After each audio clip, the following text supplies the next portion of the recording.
Yen tidak menghiraukan ucapan permintaan maaf Taeyong. Wanita itu membuka gerbang rumahnya dan masuk ke dalam. Namun dia baru ingat jika Yuno masih ada di rumah Lia Juma. Yen malah nafas berat, dia pun terpaksa berbalik dan mau tak mau harus berhadapan dengan Taeyong lagi. Tiba-tiba pria itu memegang erat tangannya hingga langkah Yen terhenti. Taeyong menatap wajah wanita itu. Aku sungguh-sungguh ingin minta maaf atas ucapanku waktu itu. Aku tersulut emosi dan benar kata itu keluar dari mulutku. Sungguh aku tak bermaksud menyebutmu seperti itu. Ian menggigit bibir bawahnya. Dia benar-benar lelah terus berada di situasi seperti ini yang tidak ada habisnya. Dia hanya ingin hidup tenang bersama Yuno tanpa campur tangan siapapun.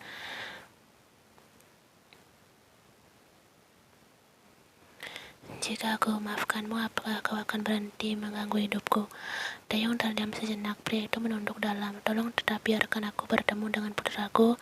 Kau berjanji tidak akan mengganggu kehidupanmu. Termasuk tidak mengambil Yuno dariku. Taeyong mengangguk pelan. Cukup izinkan aku bertemu dengan Yuno dan menghabiskan waktu bersamanya. Aku ingin melakukan tugasku sebagai seorang ayah yang selama ini aku sangat merindukan Yuno. Rasanya sangat frustasi saat dia tidak ingin bertemu denganku dan tatapannya begitu membenciku.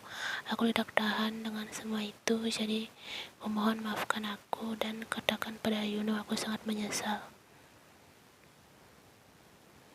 Ian menggigit bibir bawahnya, matanya mulai berkaca-kaca. Dia pun menarik tangannya dari genggaman Taeyong. Baiklah, aku pegang ucapanmu. Sekarang kau pulanglah. Yuno pasti sudah tidur. Temui dia besok dan bicaralah dengannya dengan bahasa yang mudah. Taeyong menatap punggung Yen. Raut wajah Yen terlihat begitu letih. Tak lama Yen pun keluar dari rumah Lia Juma dengan menggendong Yuno dalam dekapannya. Taeyong melihat wajah Yuno yang terlelap di bahu Yen. Boleh aku menciumnya? Aku sangat merindukannya. Taeyong lalu mengusap rambut Yuno dan mencium kening hingga pipi gembul anak laki-laki itu. Ingin sekali Taeyong lebih sering menghabiskan waktu bersama anak ini. Semoga mimpi indah. Maafkan sikap dan perkataan apa yang kasar pada ibumu. Apa sang sayang Nunu. Setelah berkata demikian, Yen pun melanjutkan langkahnya menuju rumahnya, membawa Yuno masuk ke dalam rumah sederhana itu. Yuno menatap datar pria tinggi yang berdiri di ruang tengah. Anak laki-laki itu masih berdiri di belakang Yen. Dia masih enggan bertemu dengan ayahnya. Kenapa Oma mengizinkan dia datang ke sini? Apamu sudah minta maaf dengan Oma dan Oma memaafkannya begitu saja? Yuno mendongak ke atas. Apamu sangat menyesali perbuatannya. Dia sangat sedih karena Nono tidak mau bertemu dengannya. Apa sangat merindukan Nono. Oma tahu Nono sebenarnya juga merindukan apa. Jadi sekarang semuanya terserah Nono. Yuno terdiam. Anak laki-laki itu seperti sedang memikirkan sesuatu. Sebenarnya dia juga rindu dengan ingin bermain dengan ayahnya. Namun ketika dia ingat lagi ucapan ibunya malam itu, sebenarnya apa sayang padaku atau tidak? Kalimat itu pertama kali yang keluar dari bibir Yuno. Dia menatap Taeyong yang terlihat sangat gelisah. Jika seperti itu, kenapa dulu apa sempat tidak mau mengakuiku sebagai anak apa? Kenapa apa mengusir Oma dari rumah? Dan kenapa apa membiarkan Oma sendirian selama mengandungku? Tenggorokan Taeyong terasa cekat. Bagaimana dia menjelaskan pada anak sekecil Yuno agar dia benar-benar paham? Kemarin aku sudah bilang padamu untuk menjelaskan pada Yuno dengan kalimat yang mudah dimengerti. Taeyong menarik nafas dalam-dalam dan menghembuskannya dengan perlahan. Dia melangkah mendekati Yuno dan berjongkok di depan anak itu. Yuno pun mendekat dengan langkah ragu. Dia berdiri di depan Taeyong dan menatap wajah ayahnya lekat. Taeyong lalu memegang kedua bahu Yuno. Apa akan menjelaskannya dengan singkat agar Yuno lebih paham. Jika sudah beranjak besar nanti, apa yakin Yuno akan mengerti dengan sendirinya? Apa terlalu egois tadi itu? Apa mengira ibumu mengandung bayi orang lain? Karena itulah apa sempat menganggap kamu bukan putra apa? Apa lalu mengusir ibumu dan tidak mau mengakuimu? Saat pertama kali melihatmu, apa langsung merasa kamu memang putraku. Selain wajah kita sangat mirip, perilakumu juga mengingatkan apa ketika apa masih kecil. Kenapa apa sampai mengira aku anak orang lain? Dayung melihat ke Ryan sebentar lalu kembali menatap Yuno, karena dulu apa mengetahui ibumu masih menjalin hubungan dengan Jongkok Ajusi di belakang apa. Karena itu apa sangat marah dan membenci ibumu, tapi tetap saja itu semua adalah salah apa karena terlalu emosi waktu itu. Apa sangat menyesal dalam membuat ibumu menangis dan maafkan apa belum bisa menjadi sosok ayah yang baik untukmu. Izinkan apa mulai sekarang melakukan tugas seorang ayah padamu. Yuno menoleh ke arah Yen yang hanya diam dan melihat ke arah lain. Dia masih bingung kenapa ibunya menjalin hubungan dengan Joko Kajusi saat sudah bersama apa, dan itu tentu saja membuat apa yang marah. Yuno maafkan apa berjanji tidak akan mengulangi kesalahan apa lagi. Apa berjanji akan melakukan apapun agar Yuno bahagia. Taeyong menggenggam tangan Yuno. Yuno kembali melihat ke arah Taeyong. Aku ingin apa dan Oma bersama-sama lagi. Aku ingin Oma tidak perlu bekerja lagi dan hanya apa yang bekerja. Aku ingin kita bertiga hidup di rumah yang sama, tidak beda-beda seperti sekarang. Taeyong tertegun mendengar keinginan Yuno. Mana mungkin dia tinggal bersama Yen lagi. Mereka bukan pasangan. Nono itu untuk hal itu apa dan Oma sepertinya perlu waktu untuk memikirkannya. Sekarang bagaimana kalau kita jalan-jalan ke Lotte World? Di sana ada akuarium besar dan Nono bisa puas melihat banyak ikan di sana. Akuarium besar, ada banyak ikan warna-warni di sana. Selayaknya anak kecil pada umumnya, Yuno dengan mudah berpaling ke hal-hal yang sangat dia sukai. Taeyong menghela nafas lega dan tersenyum. Tentu saja. Wah, aku ingin ke sana apa. Baiklah, kalau gitu kali ini aku memaafkan apa. Tapi jika apa mengulangi kesalahannya lagi, aku tidak akan memberikan apa kesempatan lagi. Oma, ayo ikut. Sekarang Oma libur bekerja kan? Ian menggeleng pelan. Tidak bisa sayang, Oma harus mencuci pakaian yang menumpuk dan membersihkan rumah. Wajah Hinu seketika berubah lesu. Padahal aku juga ingin Oma ikut. Pasti lebih menyenangkan jika kita ke sana bersama-sama. Apa benar? Ayo Oma, harus ikut Oma. Aku akan lebih senang jika ada Oma. Terpaksa Ian akhirnya mengangguk. Bella, tunggu sebentar, aku ganti baju dulu. Yuno tersenyum ke arah Taeyong. Pria itu membalas senyuman putranya. Taeyong langsung merap tubuh memanggil Yuno dengan mudahnya. Nono semakin berat saja. Nih, masakan Oma selalu enak dan membuatku tidak cukup makan satu piring. Bagus, makanlah yang banyak agar cepat besar dan bisa membantu apa bekerja di kantor. Balas Taeyong. Mereka pun pergi bersama ke Lotte World dan langsung mengunjungi ke tempat akuarium besar yang ada di sana. Yuno yang berada di gendongan Taeyong pun sangat takjub. Mata besarnya tidak bisa menyembunyikan rasa kagumnya. Apa indah sekali. Aku tidak tahu ada tempat seperti ini di Korea. Anak itu mengangguk mantap. Ini tempat terindah yang pernah aku lihat. Ada banyak ikan.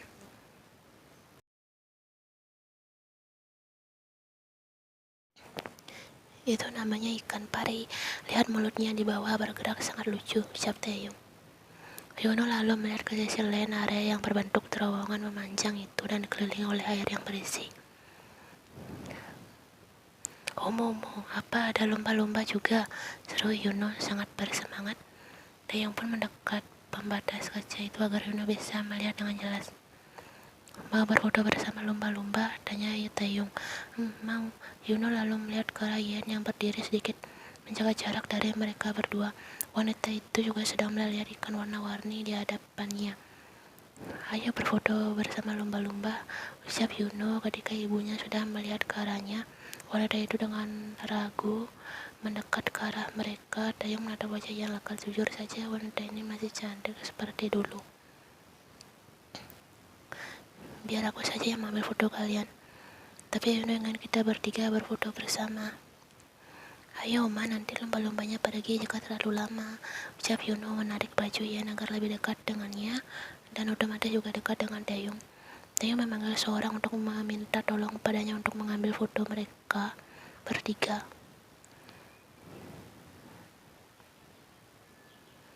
Terima kasih, Taeyong tersenyum pada orang itu, kemudian melihat hasil fotonya di layar ponsel.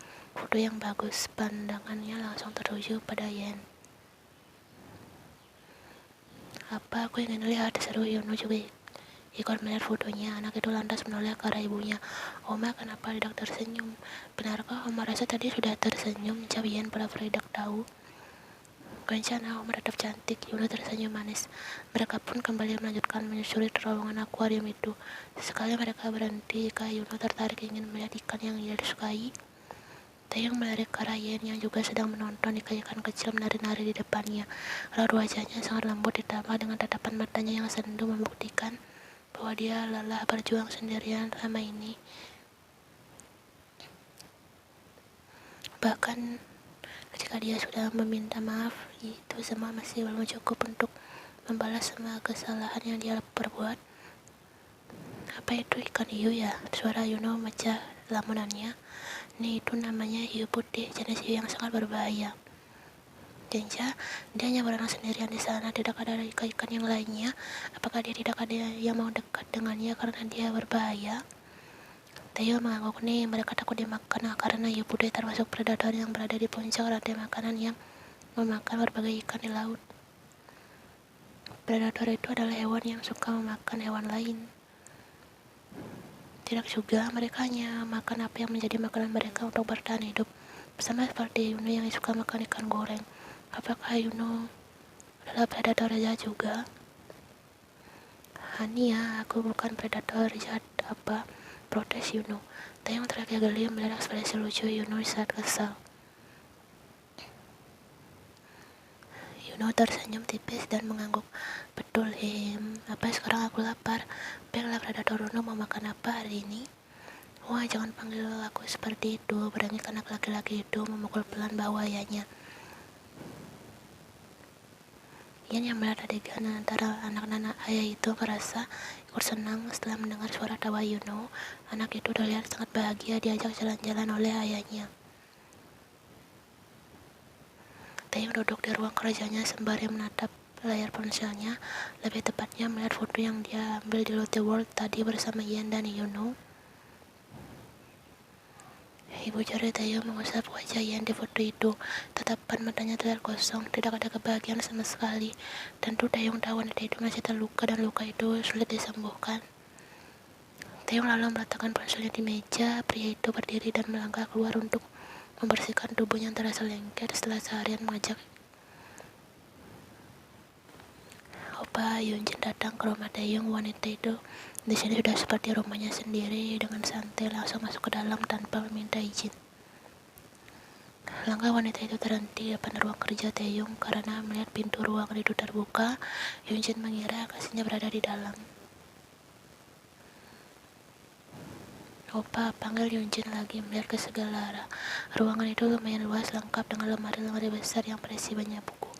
Taeyong tidak ada di sini. Yunjin lalu mengecek ke balkon, di sana juga tidak ada. Wanita itu melangkah kembali menuju pintu keluar, namun dia berhenti ketika tidak sengaja menoleh ke arah meja kerja Taeyong dan melihat ada ponsel milik pria itu di sana. Yunjin mendekat dan mengambil ponsel itu. Ini berarti tadi Taeyong sempat berdiri di sini. Yunjin ingin memberikan ponsel itu pada pemiliknya. Jari lantik Yunjin membuka layar kunci ponsel Taeyong dengan mudah karena dia juga tahu pola.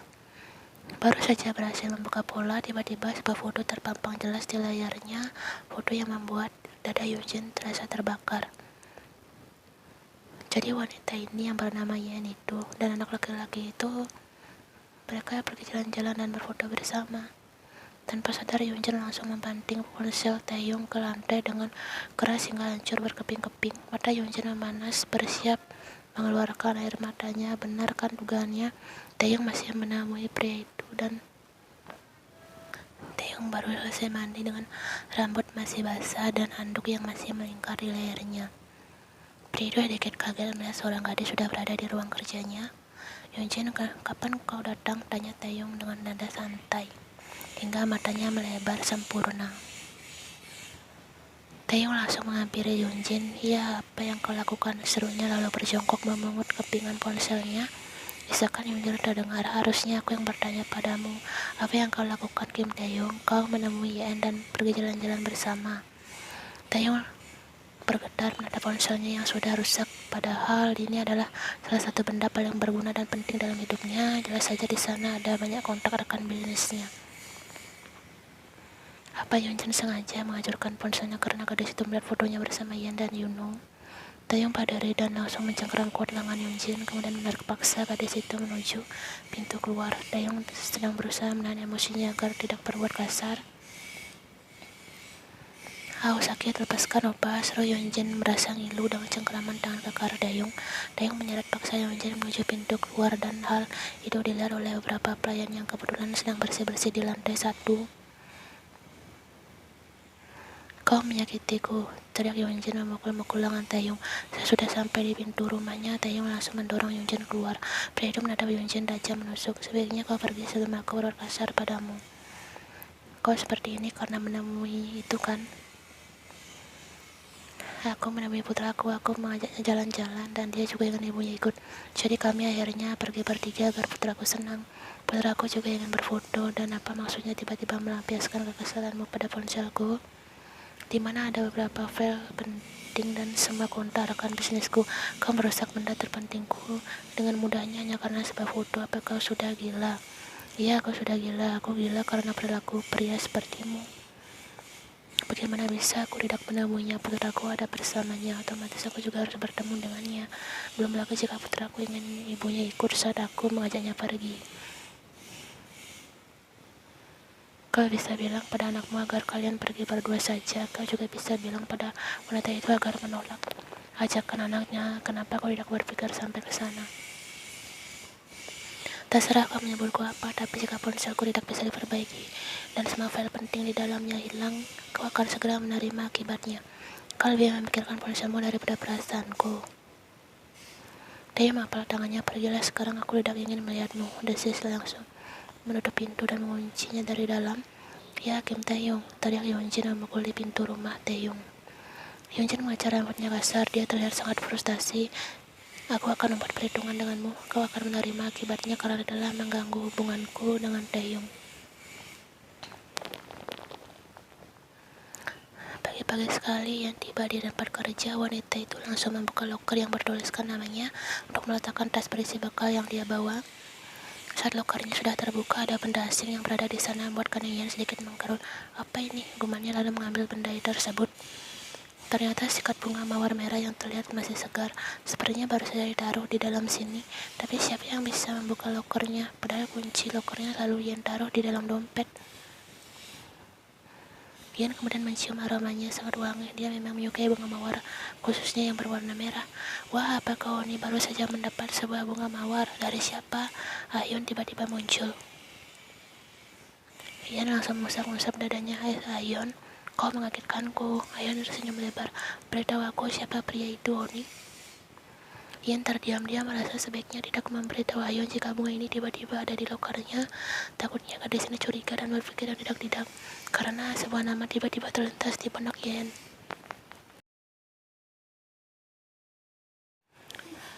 Bukan, tadi di jalan aku tidak sengaja bertemu dengan kakek tua penjual bunga ini.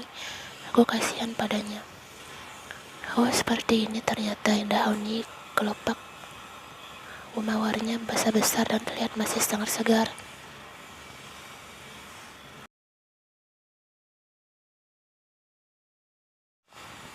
Saat jam istirahatnya tanpa sepengetahuan pengirian langsung naik ke lantai 2 menuju ruangan manajer.